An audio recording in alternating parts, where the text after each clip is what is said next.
Hello everyone and welcome back again to our channel in the Singes. So in our last video we studied blood plasma. आज के video में पढ़ना है RBC that is red blood cell या erythrocytes. याद होगा last video में हमने ब्लड को दो पार्ट्स में डिवाइड किया था. यानी ब्लड का पहला पार्ट था ब्लड का मैट्रिक्स जिसे हम बोलते हैं ब्लड प्लाज्मा. सेकेंड पार्ट था हमारा ब्लड कॉर्पसल्स या ब्लड सेल्स जिसमें था RBC, WBC और प्लेटलेट्स बेसिकली. बट इस वीडियो में हम फोकस करेंगे RBC यानी प्लाज्मा तो हमने पढ़ लिया था पहले ही. अब क्या पढ़ना है, ब्लड कॉर्पसल्स पढ़ना है कि करके. बट हमारा मेन फोकस इस वीडियो में रहेगा RBC पे, that is red blood cell. फिर उसके बाद RBC पढ़ने के बाद हम वो सारे क्वेश्चंस देखेंगे जो हमारे एग्जाम्स में आने के पॉसिबिलिटीज़ हैं. सिर्फ इस चैप्टर से नहीं, सिर्फ सर्कुलेटरी सिस्टम वाले चैप्टर से नहीं, इनफैक्ट ब्रीदिंग वाले चैप्टर से भी जो क्वेश्चन RBC बनता है वहाँ पे भी देखेंगे. क्लास 12 जेनेटिक्स में एक RBC से रिलेटेड एक डिजीज़ है, वो भी क्वेश्चन देखेंगे. इनका मतलब will see all the questions which have chances to come in our examination. Start करते हैं RBC that is also known as red blood cell या एरिथ्रोसाइट्स. RBC का ऑफ ऑल द सेल्स यानी तीनों ही सेल्स में RBC, WBC और platelets में तीनों में ही सबसे ज़्यादा अबंडेंट कौन होता है, सबसे ज़्यादा पाया कौन जाता है ब्लड में, सबसे ज़्यादा पाया जाता है RBC. ये में पाया जाता है most abundant of all the formed element. Formed element किसे बोलते हैं, ब्लड प्लाज्मा के अलावा, ब्लड में प्लाज्मा के अलावा जो सेल्स बचे RBC, WBC, प्लेटलेट्स, इन्हें हम क्या बोलते हैं, फॉर्म्ड एलिमेंट्स. तीनों ही फॉर्म्ड एलिमेंट्स में सबसे ज़्यादा कौन सा पाया जाता है, RBC, इसलिए हम लोग बोलते हैं most abundant of all the formed elements. Then formation of RBC के फॉर्मेशन के प्रोसेस को क्या बोलते हैं, RBC के फॉर्मेशन प्रोसेस वो बोलते हैं हम लोग एरिथ्रोपोइसिस.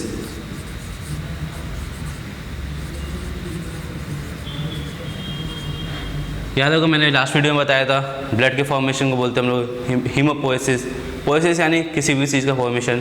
तो यहाँ पे RBC का फॉर्मेशन हो रहा है यानी एरिथ्रोसाइट्स का फॉर्मेशन हो रहा है, इसका मतलब इसे क्या बोलेंगे, एरिथ्रोपोइसिस.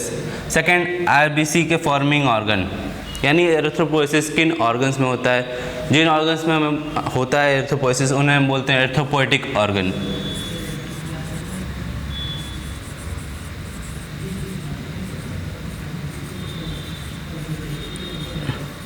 एरिथ्रोपोइटिक ऑर्गन्स जिन ऑर्गन्स में RBC का फॉर्मेशन होता है यानी एरिथ्रोपोइसिस होता है उन ऑर्गन्स क्या बोलते हैं, erythropoietic organ.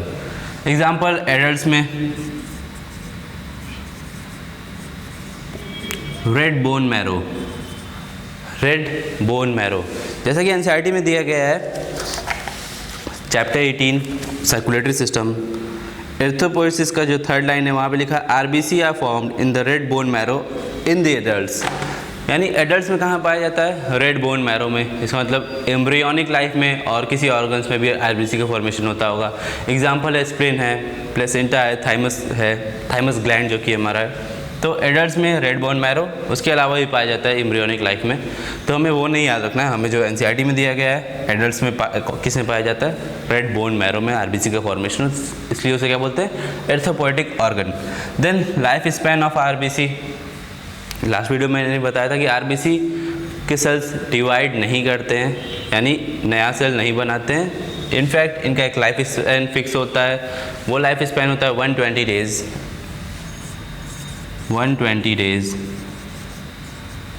Then destruction of RBC का फॉर्मेशन हुआ, एरिथ्रोपोइसिस हुआ, RBC ने अपना लाइफ स्पैन कंप्लीट किया 120 डेज. देन RBC का क्या होता है, डिस्ट्रक्शन होता है, RBC का डिस्ट्रॉय होता है. वो कहाँ होता है, RBC डिस्ट्रॉय होता है स्प्लीन में. इसीलिए हम लोग स्प्लीन को क्या बोलते हैं, ग्रेवयार्ड ऑफ RBC, जहाँ पे RBC क्या होता है, डिस्ट्रॉय होता है, ग्रेवयार्ड ऑफ RBC.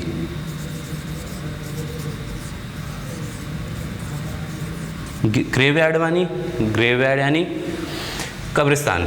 यहाँ पे क्या होता है, RBC क्या होता है, डिस्ट्रॉय होता है, इस वजह से क्या बोलते हैं, ग्रेवयार्ड ऑफ RBC. अब स्प्लीन का नाम आया ही है तो स्प्लीन से रिलेटेड एक और चीज़ है कि स्प्लीन क्या करता है, एक्सेस ब्लड सेल्स को स्टोर भी करता है. यानी जो भी excess blood cells RBC, WBC, platelets हैं उन्हें स्टोर भी करता है. इसीलिए स्प्लीन को हम लोग क्या बोलते हैं, blood bank of body. Blood bank of body. क्या देखा हमने, RBC का formation, erythropoiesis, forming organ erythropoietic organ that is red bone marrow. फिर life span 120 days, destruction, graveyard of RBC यानी स्प्लीन। फिर स्प्लीन को हम लोग क्या बोलते हैं, ब्लड बैंक ऑफ बॉडी। सबसे ज़्यादा क्वेश्चन इस पे आया हुआ है कि ग्रेवयार्ड ऑफ आरबीसी किसे हम लोग बोलते हैं, मतलब डायरेक्टली एग्जाम में पूछा गया है कि ग्रेवयार्ड ऑफ आरबीसी किस ऑर्गन को बोलते हैं। 4 ऑप्शन रहेंगे, सही आंसर क्या रहेगा हमारा, स्प्लीन। आरबीसी के लाइफ स्पैन पे भी क्वेश्चन आया हुआ है, क्योंकि एनसीईआरटी में ये चीज़ें दी गई हैं, इस वजह से इंपॉर्टेंट है ये। आरबीसी के लाइफ स्पैन पे भी क्वेश्चन आया हुआ है। फिर आगे देखते हैं आरबीसी से रिलेटेड और क्या क्या क्वेश्चन आ सकते हैं। तो सबसे पहला चीज़ हमारे सामने आता है कि शेप ऑफ आरबीसी। एनसीईआरटी में भी दिया गया है आरबीसी का शेप कैसा होता है। आरबीसी का शेप कुछ इस तरह से होता है।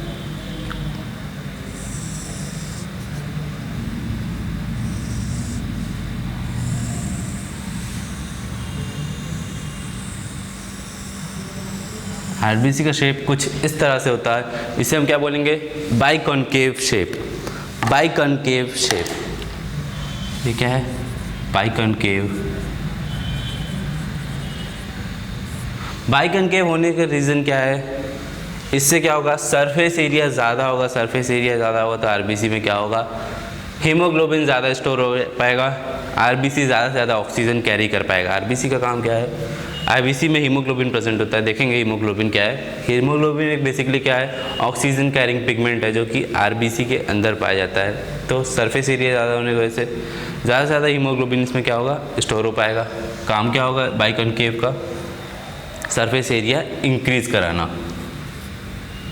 सरफेस एरिया इंक्रीज कराना। ऐसा नहीं कि सभी ऑर्गेनिजम्स में बाइकॉनकेव होता है, बेसिकली मैमेलियन आरबीसी में कैसा होता है, बाइकॉनकेव होता है। आगे देखते हैं और क्या चीज़ें हमें पढ़नी है आरबीसी के बारे में। देन इंपॉर्टेंट चीज़, आरबीसी में न्यूक्लियस एब्सेंट होता है। क्या होता है, न्यूक्लियस एब्सेंट होता है। न्यूक्लियस क्या है, एब्सेंट है। फिर माइटोकॉन्ड्रिया भी एब्सेंट होता है। अब माइटोकॉन्ड्रिया एब्सेंट होने से क्या होगा, किस टाइप का रेस्पिरेशन होगा, हमें पता है बिल्कुल माइटोकॉन्ड्रिया में एरोबिक रेस्पिरेशन होता है, बट माइटोकॉन्ड्रिया एब्सेंट है, इस वजह से आरबीसी के अंदर होता है एनएरोबिक रेस्पिरेशन।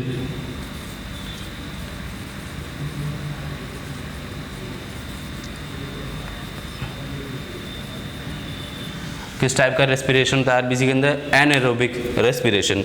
और न्यूक्लियस के बारे में बात करें तो ऐसा नहीं कि न्यूक्लियस हमेशा से ही एब्सेंट होता है आरबीसी में। ऐसा नहीं होता कि न्यूक्लियस हमेशा से ही एब्सेंट होता है आरबीसी में, बट न्यूक्लियस कब एब्सेंट होता है, जब आरबीसी का फॉर्मेशन स्टार्ट होता है, यानी एरिथ्रोपोइसिस स्टार्ट होता है रेड बोन मैरो में, तब तो न्यूक्लियस प्रेजेंट होता है। But during the process of maturation of RBC से जब मैच्योर कर रहा होगा उस टाइम क्या होता है, न्यूक्लियस डीजेनरेट हो जाता है। तो ऐसा नहीं कि न्यूक्लियस हमेशा से ही एब्सेंट है, न्यूक्लियस स्टार्टिंग में प्रेजेंट होगा, but during the process of maturation nucleus क्या है, डीजेनरेट हो जाता है। अब इस मैच्योरेशन में न्यूक्लियस आरबीसी के मैच्योरेशन में कौन हेल्प कराता है, vitamin B12 and folic acid, ये क्या कराते हैं, आरबीसी के मैच्योरेशन में हेल्प कराते हैं। फिर धीरे धीरे क्या होता है, न्यूक्लियस डीजेनरेट हो जाता है आरबीसी पे। फिर देखा हमने क्या होता है, माइटोकॉन्ड्रिया भी एब्सेंट होता है आरबीसी में। नेक्स्ट, एंडोप्लाज्मिक रेटिकुलम ER भी एब्सेंट होता है आरबीसी में। अब एंडोप्लाज्मिक रेटिकुलम एब्सेंट है तो आरबीसी का जो साइटोस्केलेटन होगा वो किसका बना होगा, आरबीसी का साइटोस्केलेटन बना होता है स्ट्रोमैटिन का, जिसे हम लोग बोलते हैं स्पॉन्जी साइटोस्केलेटन।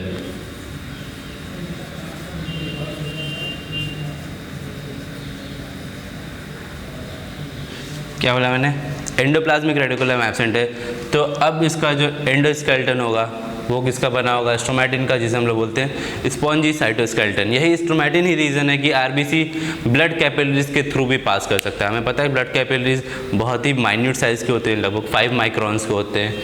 आरबीसी को क्या होता है, उनसे पास होना होता है। रीज़न क्या है, स्ट्रोमैटिन स्पॉन्जी साइटोस्केलेटन होने की वजह से आरबीसी ब्लड कैपिलरीज के थ्रू भी पास हो सकते हैं। और देखेंगे क्या क्या एब्सेंट होता है, क्या क्या प्रेजेंट होता है। देन नेक्स्ट इसमें गोल्गी बॉडी भी एब्सेंट होता है। क्या बताया मैंने, नेक्स्ट आरबीसी में गोल्गी बॉडीज़ भी एब्सेंट होते हैं। फिर आरबीसी की मेम्ब्रेन को हम लोग क्या बोलते हैं, यानी आरबीसी का ये जो मेम्ब्रेन है, आरबीसी का प्लाज्मा मेम्ब्रेन है, उसे हम बोलते हैं डोनन्स मेम्ब्रेन। डोनन्स मेम्ब्रेन। ध्यान रखने वाली चीज़ है, आरबीसी का जो मेम्ब्रेन होता है वो सिर्फ और सिर्फ निगेटिव आयंस के लिए परमिएबल होता है, यानी निगेटिव आयंस इसके थ्रू पास कर सकते हैं, अंदर से बाहर, बाहर से अंदर कर सकते हैं, बट पॉजिटिव आयंस इसके थ्रू पास नहीं कर सकते। इसी को हम लोग बोलते हैं डोनन्स फिनोमेना। मेम्ब्रेन को क्या बोलते हैं, डोनन्स मेम्ब्रेन। ये जो फिनोमेना होता है नेगेटिव आयंस की परमिएबिलिटी से रिलेटेड, उसे हम क्या बोलते हैं, डोनन्स फिनोमेना।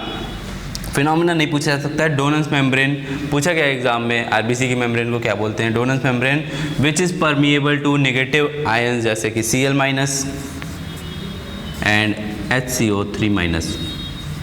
देखेंगे हम लोग ये दोनों Cl- और HCO3- कहाँ देखेंगे, CO2 के ट्रांसपोर्ट में देखेंगे, यानी breathing in exchange of gases वाले चैप्टर में देखेंगे कि कैसे CO2 और HCO3 का ट्रांसपोर्ट हो रहा है और क्यों हो रहा है।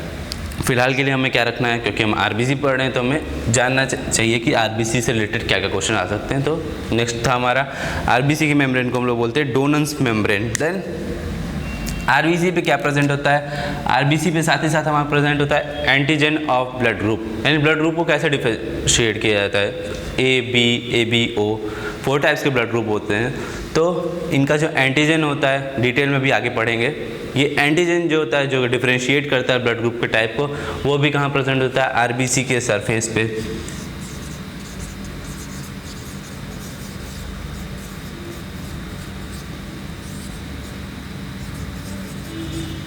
क्या, एंटीजन ऑफ ब्लड ग्रुप्स, ये भी कहाँ प्रेजेंट होता है, आरबीसी की सरफेस पे। देन साथ में हमने सुना होगा A positive blood group, B positive blood group, इसी तरह negative blood group B negative, A negative. ये क्यों होता है, एक और एंटीजन होता है RH फैक्टर, अगर वो प्रेजेंट है तो पॉजिटिव होता है, अदरवाइज नेगेटिव। यानी अगर A पॉजिटिव है इसका मतलब RH फैक्टर प्रेजेंट है, A नेगेटिव है इसका मतलब RH फैक्टर एब्सेंट है। तो अगर ये RH फैक्टर इफ प्रेजेंट, तो ये भी कहाँ प्रेजेंट होता है, ये भी आरबीसी के सरफेस पे ही प्रेजेंट होता है। If RH antigen is present,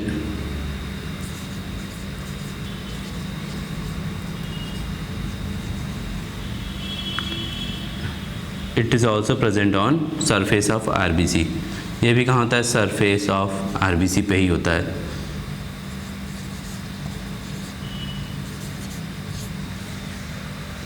then और क्या चीज़ें प्रेजेंट होती है, आरबीसी के अंदर ग्लाइकोलिसिस के एंजाइम्स प्रेजेंट होते हैं और क्रेब्स साइकिल के एंजाइम्स एब्सेंट होते हैं। याद रखना है हमें ये चीज़, आरबीसी के अंदर क्या होता है, ग्लाइकोलिसिस के एंजाइम्स प्रेजेंट होते हैं और क्रेब्स साइकिल के एंजाइम्स एब्सेंट होते हैं।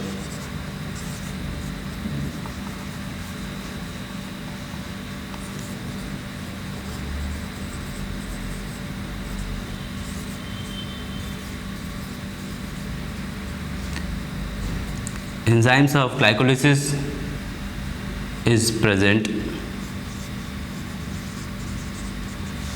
then Krebs cycle के enzymes absent होते हैं।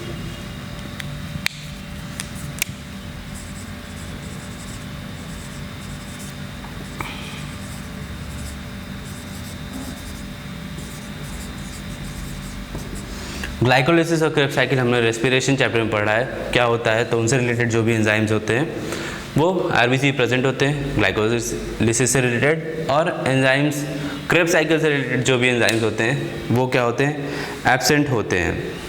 फिर कुछ चीज़ें तो साथ ही साथ मैंने बताई दी, आरबीसी डिस्ट्रॉय क्या होता है, स्प्लीन में होता है, इसीलिए हम लोग क्या बोलते हैं स्प्लीन को, graveyard of RBC.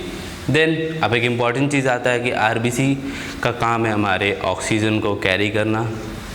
Oxygen carry करने के लिए उसके अंदर एक पिगमेंट प्रेजेंट होता है, red colour oxygen carrying pigment, बिल्कुल एनसीईआरटी की लाइन है। उस पिगमेंट को हम लोग बोलते हैं हीमोग्लोबिन।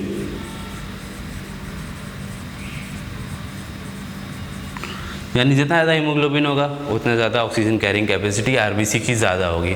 अब देखा हमने कि यहाँ पे क्या है, सरफेस एरिया ज़्यादा है बाइकॉनकेव शेप होने की वजह से, साथ ही साथ इतनी चीज़ें एब्सेंट है, यानी न्यूक्लियस एब्सेंट है, माइटोकॉन्ड्रिया एब्सेंट है, एंडोप्लाज्मिक रेटिकुलम एब्सेंट है, गोल्गी बॉडी एब्सेंट है। तो इन सब से क्या हो रहा है, इन सब से ये हो रहा है कि हीमोग्लोबिन ज़्यादा से ज़्यादा स्टोर करने का जगह है आरबीसी के पास, अब क्या है, हीमोग्लोबिन को ज़्यादा से ज़्यादा स्टोर कर सकता है, साथ ही साथ सरफेस एरिया भी ज़्यादा हो गया। अब ज़्यादा हीमोग्लोबिन होगा तो ज़्यादा ऑक्सीजन कैरिंग कैपेसिटी आरबीसी की होगी।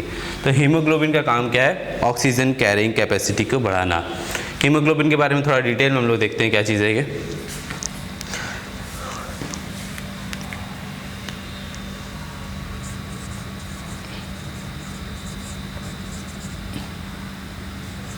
हीमोग्लोबिन तो बेसिकली दो पार्ट्स में इसमें डिवाइड कर सकते हैं हम लोग। पहला पार्ट है हमारा हीम, सेकंड इज ग्लोबिन। पहला पार्ट क्या है हमारा haem and second one is globin. Haem बना होता है आयरन और पोरफायरिन रिंग का, iron and porphyrin ring. Globin यानी कि हमारा जो प्रोटीन पार्ट है, अब वो प्रोटीन पार्ट है तो किसका बना होगा, बिल्कुल पॉलीपेप्टाइड का बना होगा। ग्लोबिन किसका बना होता है, पॉलीपेप्टाइड्स का। ग्लोबिन क्या है हमारा, प्रोटीन पार्ट है हीमोग्लोबिन का। यानी हीमोग्लोबिन कैसा है, एक तरह का red colour oxygen carrying pigment है, प्रोटीन है ये। इसका ग्लोबिन पार्ट किसका बना है, पॉलीपेप्टाइड्स का यानी प्रोटीन्स का। हिम पार्ट किसका बना है, आयरन और पोरफायरिन रिंग का। आगे हम लोग देखेंगे आयरन का कैसे रिएक्शन होता है, ये चीज़ें हम ब्रीदिंग वाले चैप्टर में देखेंगे, बट यहाँ पे बेसिक नॉलेज ले लेते हैं हीमोग्लोबिन के बारे में। क्या देखा हमने, हीमोग्लोबिन, आयरन और पोरफायरिन रिंग। अब याद होगा जब हमने क्लोरोप्लास्ट का स्ट्रक्चर पढ़ा था फोटोसिंथेसिस वाले चैप्टर में, वहाँ पर हमने बोला था क्लोरोप्लास्ट का शेप कैसा होता है, it is structurally similar to haemoglobin. यानी वहाँ पे हमने बोला था क्लोरोप्लास्ट स्ट्रक्चरली सिमिलर किससे, हीमोग्लोबिन से। क्या सिमिलैरिटी हो यहाँ पे, वहाँ भी पोरफायरिन रिंग था, यहाँ पे भी पोरफायरिन रिंग है। पोरफायरिन रिंग याद होगा जो एक बड़ा सा रिंग हमारे पास बन रहा था उसे हम क्या बोलते हैं, पोरफायरिन रिंग। उसके सेंटर में क्लोरोप्लास्ट में क्या था, वहाँ पे था मैग्नीशियम था। यहाँ पे क्या प्रेजेंट है, यहाँ पे आयरन प्रेजेंट है। फिर each haemoglobin can carry 4 oxygen molecules. Each haemoglobin can carry 4 O2 molecule। Each haemoglobin can carry 4 O2 molecule. यानी हीमोग्लोबिन का शेप अगर हम लोग बताना चाहें तो कुछ इस तरह का होगा। सेंटर में क्या होगा, ग्लोबिन, ग्लोबिन से attached 4 haem groups.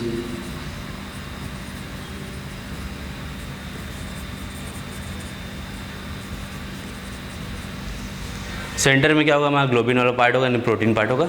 Side side 4 haem groups attached होंगे। यही 4 हीम ग्रुप्स, हर एक इंडिविजुअल हीम ग्रुप एक ऑक्सीजन को कैरी कर रहा होगा, एक ऑक्सीजन को कैरी करेगा।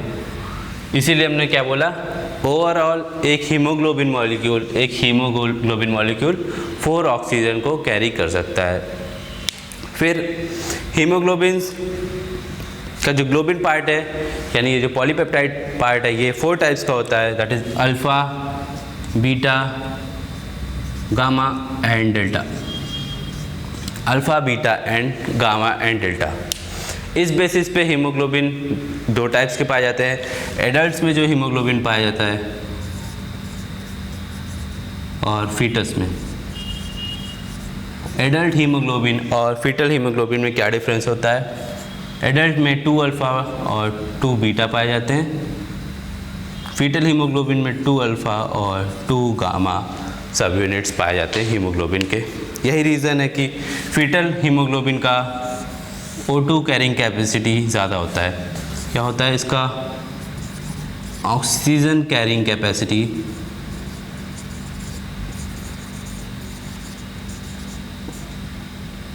Is more as compare to adult haemoglobin. क्यों, क्योंकि इसमें 2 अल्फ़ा और 2 गामा सब यूनिट्स पाए जाते हैं। यानी कि जब हम लोग इस ब्रीदिंग वाले चैप्टर में देखेंगे वहाँ पे हम लोग ऑक्सीजन डिसोसिएशन कर्व पढ़ते हैं, ग्राफ है, वहाँ पे कंपेयर करके देखेंगे ये ग्राफ एडल्ट के केस में कैसा बनता है और फीटस के केस में कैसा बनता है।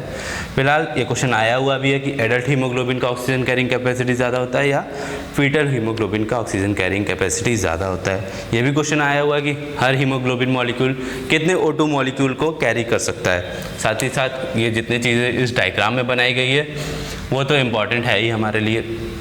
देन इससे रिलेटेड काफ़ी कुछ हमने पढ़ लिया आरबीसी से रिलेटेड। एक चीज़ दिया गया है आरबीसी से रिलेटेड क्लास 12 के जेनेटिक्स वाले चैप्टर में, यानी आरबीसी से रिलेटेड एक डिजीज़ का नाम दिया गया है वहाँ पे, जिसे हम बोलते हैं सिकल सेल अनीमिया।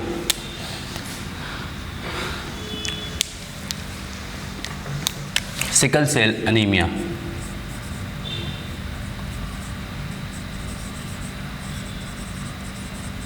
ये क्या है? आरबीसी से रिलेटेड एक डिजीज़ है।